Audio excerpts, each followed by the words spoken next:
बहन भाई का रिश्ता तो सदियों से अनमोल रहा है। भाई अपनी बहन की रक्षा करता है और उसकी सर का चादर होता है।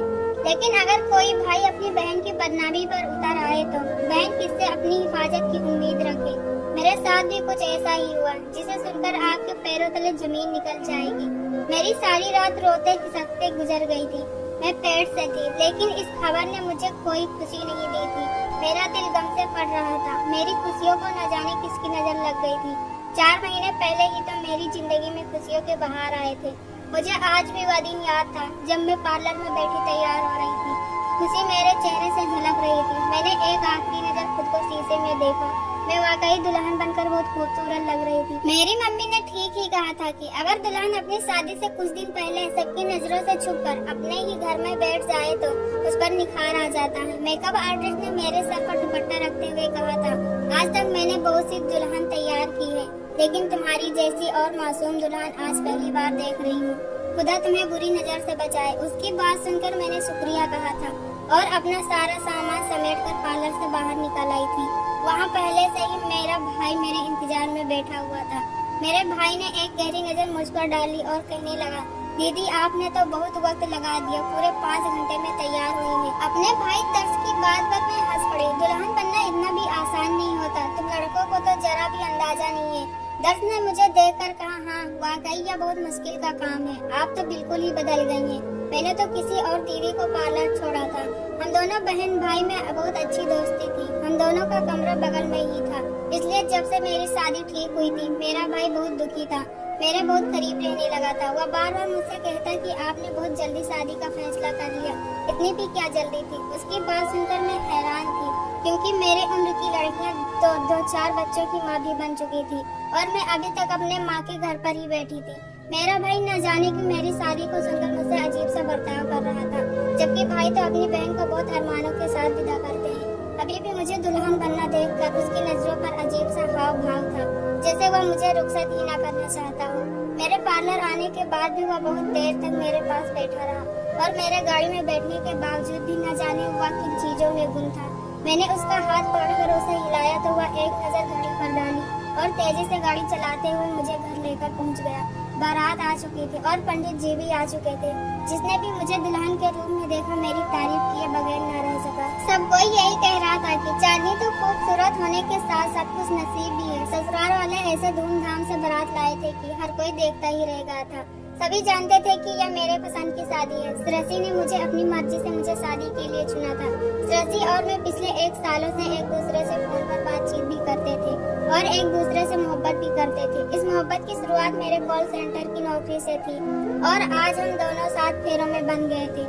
यह खुशी मेरी जिंदगी में सारी खुशियों से बढ़कर थी, लेकिन मुझे बिल्कुल भी अंदाजा नहीं था कि यह 7 फेरे मेरे लिए फांसी का फंदा साबित होगा। मेरी विदाई के वक्त मेरे भाई की हालत मेरी माँ से बहुत ज्यादा खराब थी। मैंने आज तक कभी उसे रोते हुए नहीं देखा था। ऐसे रो रहा था जैसे कोई बच्चा रो रहा हो। मुझे विदाई के वक्त गले लगाकर कहने लगा, आपको विदा करने के बाद मैं अब इस घर में सुकून से नहीं रह सकूंगा। आप मेरा चैन करार अपने साथ ले जा रही हैं।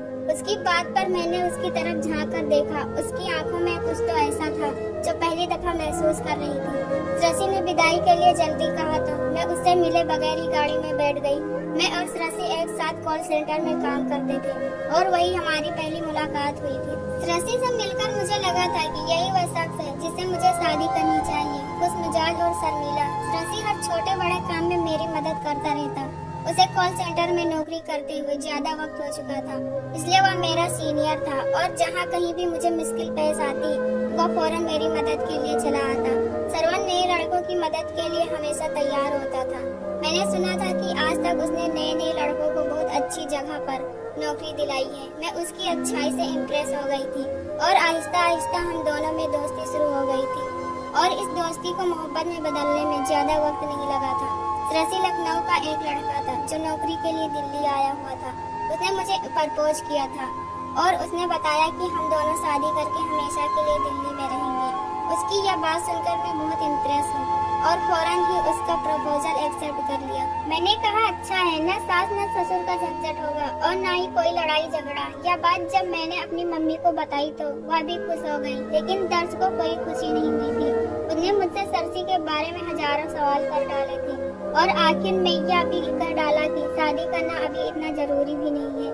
उसकी बात सुनकर मम्मी ने गुस्सा किया और कहने लगी कि सारी जिंदगी बहन की कमाई खाएगा, उसे सुकून से विदा होने दे।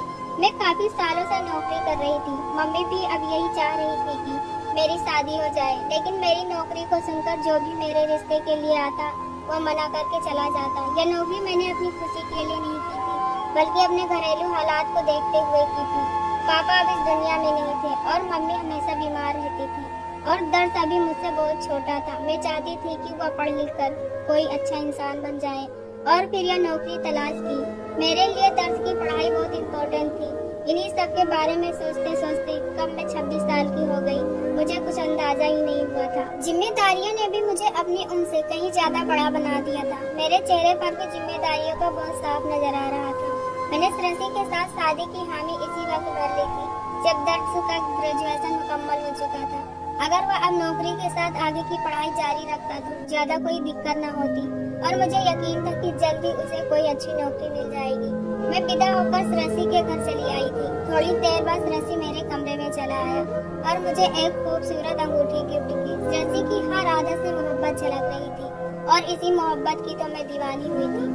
धीरे धीरे मेरे सारे सपने सच होने लगे थे और शादी की पहली रात मेरे लिए जिंदगी किसी सपने की तरह हो गई थी। मैंने अपने घर और अब घर की जिम्मेदारियों के लिए अपनी जिंदगी का एक खूबसूरत हिस्सा निकाल दिया था, लेकिन मैं खुश थी। मुझे इसका बदला श्रेसी की सूरत में मिल गया था।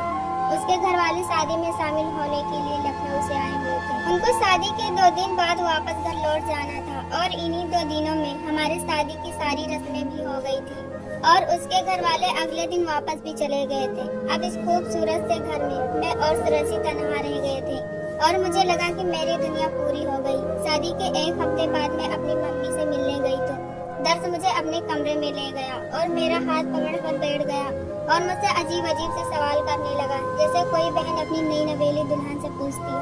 मुझे उसका यूँ सवाल पूछना अच्छा नहीं लगा था, इसलिए मैंने उसे चुप करा दिया कि वह मुझसे इस तरह के सवाल न करें। शाम होते ही मैं वापस अपने ससुराल आ गई थी। श्रेसी ने 1 हफ्ते की छुट्टी ले रखी थी और इस 1 हफ्ते में उसने मुझ पर अपनी बेपनाह मोहब्बत लुटाई थी और मुझे यकीन दिलाया कि उसकी जिंदगी में मैं एक अलग ही मुकाम रखती हूँ। 1 हफ्ता पूरे होते ही श्रेसी नौकरी पर फिर से जाने लगा, जबकि मैं अपनी नौकरी छोड़ चुकी थी। हर औरत की तरह मैंने भी घर को संभालना शुरू कर दिया था, मगर मुझे क्या खबर थी कि मेरा घर हर औरत की तरह नहीं है, बल्कि यह तो एक ऐसा कैद खाना है जहाँ मैं अपने मर्जी से चली आई थी। मेरी शादी के ही दरमियान दर्श और श्रेसी के बीच बहुत गहरी दोस्ती हो गई थी।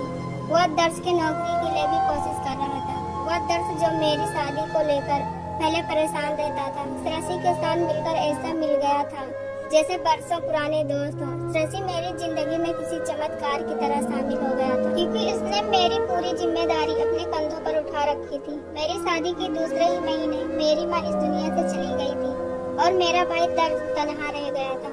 मेरे और दर्श के लिए मम्मी का इंतकाल कर जाना एक बहुत बड़ा सदमा था। मम्मी के इंतकाल के बाद श्रेसी ने कहा कि दर्श को अकेला छोड़ना बेहतर नहीं होगा, इसीलिए हम अपना किराए का घर छोड़कर तुम्हारी मम्मी के घर दर्श के साथ ही रह जाते हैं। मुझे और दर्श को भला क्या इतराज हो सकता था। मैं भी अपने भाई को अकेला नहीं छोड़ सकती थी, इसीलिए श्रेसी की बात पर खुशी खुशी अपना सामान समेटकर वापस अपनी माँ के घर चली आई। श्रेसी के कॉल सेंटर की नौकरी चल रही थी। वह सुबह सुबह दर्श को भी अपने साथ ले जाता और सारा दिन अपने साथ ही रखता। कभी कभी मैं हैरान होती कि दर्श की तो कॉल सेंटर में नौकरी भी नहीं है, फिर वह श्रेसी के साथ सारा दिन क्या करता है। यही बात मैंने श्रेसी से पूछी तो वो कहने लगा कि सारा दिन दर्श मेरे साथ नहीं होता, बल्कि मैं उसे दूसरी जगह पर इंटरव्यू के लिए भिजवा देता हूँ। श्रेसी की बात पर मैं पूरी तरह संतुष्ट हो गई थी। इतना तो मैं जानती थी कि वह जो भी करेगा हमारे लिए अच्छा ही करेगा। दर्श को श्रेसी के साथ जाते हुए 1 महीना ही गुजरा था। मुझे उसमें बहुत सा बदलाव दिखने लगा था। हम दोनों बहन भाई थे और यह रिश्ता ऐसा होता है कि इंसान एक दूसरे की हर बात से वाकिफ होता है। दर्श का उठना बैठना सोना जागना सब कुछ बदल गया था। अब वह पहले वाला दर्श नहीं रहा था, बल्कि मैं उसे देखती तो मुझे ऐसा महसूस होता कि जैसे कोई और लड़का मेरे सामने खड़ा हो। पता नहीं यह सब मेरा बहन था या कोई शख्स कि मेरा भाई बदल गया था। एक दिन मैं किचन में खाना बना रही थी कि अचानक दर्श मेरे पीछे से आया और मुझे बाजू से पकड़ लिया। उसने आज तक कभी भी मेरे साथ ऐसी हरकत नहीं की थी, इसलिए मैं घबरा गई थी। मैंने गुस्से में उसे खुद से दूर किया और कहा, ये क्या हरकत है? तो वह शर्मिंदा सा हो गया और वह कहने लगा कि उसे मम्मी की बहुत याद आ रही थी। उसकी बात ने मेरा दिल दुखा दिया था। मैं तो कुछ और ही सोच रही थी। वह बेचारा तो मुझ में अपनी माँ को देख रहा था, लेकिन इस दिन के बाद से दर्द का अजीबोगरीब का सिलसिला शुरू हो गया था। कभी वह बिना बोले ही मेरे कमरे में आ जाता था, कभी वह चलते चलते मेरा दुपट्टा खींच लेता। मुझे उस पर गुस्सा आने लगा था। वह कोई छोटा बच्चा नहीं था जिसे इन सब बातों की समझ ना हो। मैं उसे दबे दबे लफ्जों में ही डांट दिया करती थी, ज्यादा कुछ गुस्से में नहीं कहती थी कि अगर सरसी को दर्श की हरकतों के बारे में पता चलेगा तो वो हमारे बारे में क्या सोचेंगे। मेरी शादी से पहले तो दर्श ने कभी भी इस तरह की कोई हरकत नहीं की थी, लेकिन अब न जाने उसे क्या हो गया था। मैं दर्श की तरफ से बहुत परेशान थी। और फिर एक रात सरसी ऑफिस से घर लौटा और रात में खाना खाने के बाद वह अकेले कमरे में नहीं आया, बल्कि दर्श को भी अपने साथ ले आया। मैं धुले हुए कपड़े खड़ी करके अलमारी में रख रही थी। इन दोनों को एक साथ देखकर मैं सोचने लगी, शायद कोई जरूरी बात होगी, इसलिए दोनों साथ आए हैं। सरसी वैसे भी दर्श की नौकरी के लिए कोशिश कर रहा था, शायद किसी हवाले से कोई बात होगी। मैं सवालों की नजरों से इन दोनों को देख रही थी। तभी सरसी ने बोला, दर्श बहुत दिन से तुमसे कुछ कहना चाह रहा है, लेकिन बेचारा छोटा है, तुमसे इसलिए डर जाता है। सरसी की बात सुनकर मुझे लगा कि शायद दर्श को कोई लड़की पसंद आ गई है, क्योंकि यही एक ऐसी बात होती है जो भाई अपने बहनों को बताते हुए शर्माते हैं। मैंने दर्श से कहा कि जब तक तुम्हारी अच्छी जगह कहीं नौकरी नहीं हो जाती, तुम शादी के बारे में सोच भी नहीं सकते। करना तो बहुत दूर की बात है, किसी की बेटी को लाकर उसे परेशान नहीं करना चाहती। मेरी बात सुनकर सरसी जोर से हंसा और कहने लगा, अरे किसी और की बेटी को लाकर उसे थोड़ी परेशान करना है। तुम्हारे होते हुए दर्श को किसी और की जरूरत क्या है? तुम ही हम दोनों के लिए काफी हो, आखिर समझदार और होशियार भी तो हो। सरसी की बात सुनकर मैं शर्म से जमीन में गिर गई। मुझे लगा कि शायद वह अपने होश में नहीं है या फिर मजाक कर रहा है, वरना कोई पति अपने पत्नी के बारे में उसके भाई के सामने ऐसी बात कैसे कह सकता है। लेकिन सरसी के चेहरे पर तो हमेशा की तरह मुस्कुराहट छा गई थी। दर्श मुझे ही देख रहा था। मुझे उसकी नजरों में बहुत कुछ अजीब सा महसूस हुआ।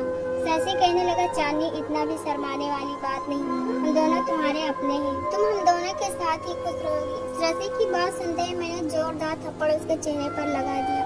मुझे सरसी से हरगिज इस घटियापन की उम्मीद नहीं थी। मेरा थप्पड़ पड़ते ही सरसी का गुस्सा सर चढ़ गया। उसने दर्श की तरफ देखा और कहने लगा, सामने तुम्हारी बहन खड़ी है, तुम जो चाहो कर सकते हो। दर्श ने एकदम उठकर मुझे दबोचा और इससे पहले कि मैं शोर मचाती वो मुझ पर हावी हो गया। मुझे सारी दुनिया साफ नजर आ रही थी। मेरा हुआ भाई जो कल तक मेरा रक्षक था, आज वही मेरा भाई बच्चक बन चुका था। यही नहीं बल्कि मेरा पति और उसे उसका रहा था। जुल्म यही खत्म नहीं हुआ, बल्कि दर्श के साथ साथ सरसी ने भी मुझे अपनी हवस का निशाना बना लिया। मैं अपने ही रिश्तों के साथ खिलौना बनी रही और हालात मेरे बेबसी का तमाशा देखते रही। सुबह तक मेरी हालात एक बेजान लाश के जैसी थी। मुझे यकीन ही नहीं था कि मैं अपने दोनों अजीज रिश्तों की तरफ से घायल की गई हूँ। सरसी तो फिर भी मेरे लिए बहुत पराया था, लेकिन दर्श को तो मैंने अपने बच्चे की तरह पाला था। उसकी परवरिश और पढ़ाई की खातिर मैंने अपनी जवानी भी झोंक दी थी और उसी ने ही मुझे बर्बाद करने में कोई कसर नहीं छोड़ी थी। सरसी ने मुझे धमकी दी थी कि अगर यह बात इस चार दीवारी से बाहर गई तो वह सारे जमाने में मेरी इज्जत उछाल देगा और दर्श भी उसका साथ देगा। मैं सरसी की इस बात पर दंग रह गई थी। मैंने जिस तरह से शादी की थी वह तो बहुत ही रहम दिल और हमदर्द इंसान था। यह शख्स तो कोई और ही था जिसने मेरी साख को ही मिटा दिया। मैं सरसी की धमकी में आकर खामोश हो गई थी, क्योंकि अगर वह और दर्श मिलकर दुनिया को मेरी जलालत का कोई सबूत देते तो दुनिया इन दोनों पर भरोसा करती, क्योंकि कोई भाई अपनी बहन को बिना वजह बदकिरदार नहीं कह सकता। आने वाली कई रातें इन दोनों का जुल्म का निशाना बनती रही और अपनी बेबसी पर आंसू बहाती रही। दर्श वही करता जिस सरसी उसे कहता। मुझे समझ ही नहीं आ रहा था कि सरसी ने उस पर कौन सा जादू कर दिया था जो उसे अपने सामने पड़ी बेबस बहन भी दिखाई नहीं दे रही थी। और फिर मुझे पता चला कि मैं पेड़ से हो गई हूँ। मैं इस बात से अनजान थी यह बच्चा किसका है, और फिर मुझ पर एक ऐसी सच्चाई खुली कि मैं जान गई कि यह बच्चा किसका है। यह बच्चा किसी और का नहीं बल्कि मेरे भाई का है। बल्कि DNA टेस्ट में यह बच्चा दर्श का ही साबित हुआ था। मैंने दर्श का कॉलर पकड़ा और जो कुछ उसने मुझे बताया वह सुनकर मेरे सर पर आसमान टूट पड़ा। सच इस कदर अजीब और नाकाबिले बर्दाश्त था कि मैं हैरान रह गई थी। सरसी और दर्श दोनों ही भाई थे और मैं गोद ली गई बच्ची। मेरे सगे बाप ने एक कर फेंक दिया था कि उन्हें बेटी नहीं चाहिए, इसलिए मेरी माँ ने मुझे अपनी सहेली के गोद में डाल दिया और खुद उसका बेटा ले लिया। मैं और सरसी बचपन में तो दोस्तों के दरमियान अदला बदली होने वाले बच्चे थे, लेकिन हम दोनों ही इस बात से अनजान थे। वक्त गुजरता गया, सरसी जब बड़ा हुआ तो वह जान गया कि उसके असल माँ बाप कोई और है और मेरी वजह से वह अपने असल माँ बाप से दूर हुआ है। सरसी को मेरे माँ बाप बहुत पहले ही लखनऊ ले जाकर बस गए थे। वह नौकरी के बहाने अपने माँ बाप को तलाश करता हुआ दिल्ली आ गया और जैसे तैसे करके उसने हमें ढूंढ लिया। इन दिनों मैं भी नौकरी ढूंढ रही थी। सरसी ने जानबूझकर ऐसे हालात बनाए कि मैं नौकरी ढूंढते हुए उसके ऑफिस जा पहुंची। सरसी का असली मकसद सिर्फ और सिर्फ मुझसे बदला लेना था। उसके दिल में मेरे लिए नफरत भर चुकी थी। उसे लगता था कि मैं ही असल कसूरवार हूँ, इसलिए उसने मुझसे मोहब्बत और फिर शादी का नाटक किया ताकि मुझे बर्बाद कर सके। उसने कभी भी मुझसे मोहब्बत की ही नहीं। दर्श खुद को मेरा भाई समझता था। जब से सरसी के बारे में पता चला तो उसकी धड़कनें चीख चीख कर उससे कह रही थी कि उसके साथ कुछ गलत होने वाला है। इसीलिए वह मुझसे अजीब अजीब तरह के सवाल करता और मेरे करीब ही रहता। उसने कई दफा मुझे शादी न करने के लिए कहा, लेकिन मैं उसकी बेचैनी और इसरार को समझ न सकी। फिर मेरी शादी हो गई और शादी के 1 महीने बाद जब दर्श को कोई अजीब बात नजर आई तो उसे यह सब अपना बहम महसूस हुआ। और फिर मम्मी के देहांत के बाद जब हम उसके साथ रहने लगे तो सरसी ने जानबूझकर उसे मेरे खिलाफ खड़ा कर दिया। और यही नहीं बल्कि उससे यह सच भी बता दिया कि मैं उसकी बहन नहीं हूँ। सरसी ने उसके सामने मुझे बदनाम किया और बताया कि कॉल सेंटर में मेरे कई लड़कों को ताल्लुकात रहे हैं। जब दर्श को पता चला कि वह मेरा सगा भाई नहीं है बल्कि किसी भी रिश्ते से वह मेरा भाई नहीं है तो उसकी सोच और ख्यालात मेरे लिए बदल गई। शशि भी नशा करता था और उसने दर्श को भी नशे का आदी कर दिया था।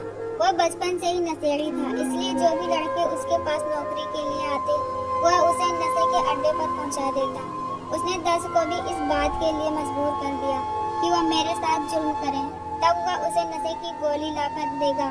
शशि मुझे हर तरह से जुल्म पहुंचाना चाहता था, इसीलिए उसने मुझे यह पता ही नहीं चलने दिया कि शशि मेरा भाई नहीं है। मैं हर पल ये सोचती रही कि मेरे भाई ने मेरे साथ ज्यादती की, क्योंकि दर्श ने नशा करने के लिए शशि की बात मान ली थी। शशि का बदला पूरा हो गया था, जबकि इस पूरे मामले में मेरा कोई कसूर नहीं था। मुझे तो यह पता ही नहीं था कि मैं दर्श की सगी बहन नहीं हूँ या मेरी वजह से शशि को अपने माँ बाप से दूर रहना पड़ा। मेरे पेट से होते ही शशि मुझे छोड़कर हमेशा के लिए अपने से लखनऊ चला गया, क्योंकि वह जानता था यह बच्चा उसका नहीं है। अब यह दर्श के सिवा उसका कोई और नहीं था और दर्श को भी शशि से नफरत हो गई थी। मुझे यह सारा सच दर्श के जुबानी पता चला था। दर्श बहुत शर्मिंदा था। नशे ने उसके और मेरे बीच के रिश्ते के हाथ को मिटा दिया था। शशि ने मुझसे बदला लेने के चक्कर में अपने भाई को भी नशे का आदी बनाकर उसकी जिंदगी बर्बाद कर दिया था। दर्श को मैं बचपन से ही जानती थी और इतना तो मुझे मालूम था कि उसके संस्कार खराब नहीं है। बस शशि की घटिया सोच और मानसिकता ने उसे इन सब हालात में ढकेल दिया था। हमने खुद को संभाल लिया था, बिल्कुल ऐसा ही जैसे पापा के गुजरने के बाद हमने अब पूरे घर को संभाला था। मैंने दर्श का इलाज शुरू करवा दिया और दोबारा नौकरी शुरू कर दी। कुछ महीनों में ही वह पहले की तरह भी बिल्कुल तंदुरुस्त हो गया था। मेरे सामने जब भी आता वह खूब रोता और मुझसे माफी मांगने लगता। मैंने दर्श को कह दिया था कि उसे एक ही शर्त पर माफ करूंगी, जब वह बच्चे की पैदाइश के बाद मुझसे शादी करके इस बच्चे को अपना नाम देगा और मेरे साथ जितना भी जुल्म किया है उसका बदला भरेगा। दर्श ने दिलो जान से यह सजा को कबूल कर लिया था। 9 महीने बाद हमने एक खूबसूरत से बच्चे को जन्म दिया था जो बिल्कुल दर्श की तरह था और हम दोनों ने शादी करके अपनी एक नई जिंदगी शुरू कर दी। मैं आप लोगों से पूछना चाहती हूँ कि मेरे साथ जो जुल्म हुआ उसमें मेरा क्या कसूर था? ज्यादातर माँ बाप अपने बच्चों को बिना बताए दूसरों की गोद में दे देते हैं और जब बड़े होने के बाद इन बच्चों को पता चलता है कि जिन्हें वह अपने माँ बाप समझते हैं वह इनके सगे माँ बाप नहीं है तो इनके दिल को एक बहुत बड़ा सदमा पहुँचता है। ऐसे बच्चे कभी कभी समाज के लिए नासूर भी बन जाते हैं। इसीलिए बेहतर यह है कि अपने बच्चों को दूसरों की झोली में न डालें, अपने बच्चों को अपने पास अपनी झोली में रखें। आप लोगों को यह कहानी कैसी लगी कमेंट करके जरूर बताएं। वीडियो को लाइक करो, चैनल को सब्सक्राइब करो। ऐसी कहानी आपके लिए लाते रहेंगे। धन्यवाद।